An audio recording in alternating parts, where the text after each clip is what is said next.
Dang, one more thing for the Puerto Rican fans. What's that? One more thing for the Puerto Rican fans, man. Viva Puerto Rico, puñeta! A lot of belts around you right now. You know who else has a lot of belts? Who? Naoya Inoue, the man who is in the crowd. For sure. I know that that's a name that you've been mentioning. That, you know, he's here, he came to watch, and he's leaving right now, so obviously he came to watch me. Make that fight happen sometime soon. Thank you very much, Shu Shu. That's we send it. So here's the thing. I didn't know that Shu Shu was 27 years old. Like, I never realized that fact. So when they were talking last night about Inoue, I didn't really think, like, I thought it was too early. I thought that the Inoue conversation is too early, right? And I was thinking, why would they rush a prospect that fast? And then I realized he's 27. So at being 27, he doesn't have much time.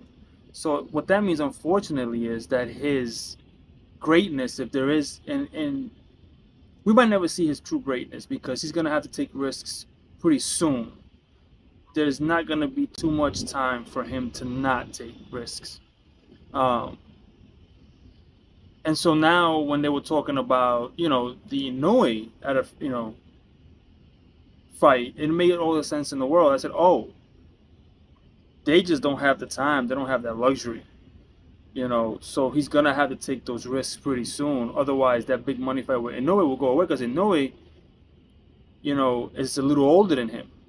So if you want to wait out, you know, 34, 35 years old, Inoue, somebody might have beat him at that point. You never know, right? That payday might go away. Look at Joshua and Wilder, right? That fight, when they're both undefeated, could have been $100 million fight. I'm not saying that that's what Inoue and Shu Shu would be, but, you know, obviously it would be a bigger money fight in a year or two from now. And I just didn't realize that Shu Shu looks great. He looked vulnerable last night a little bit. He got hit a little bit there. Didn't look as stunning as the other times we've seen him, but he still looked like Shu Shu. He did get the stoppage. You know, he did what he had to do, and he did it in good fashion. Just didn't look invincible, which is actually a good thing for him.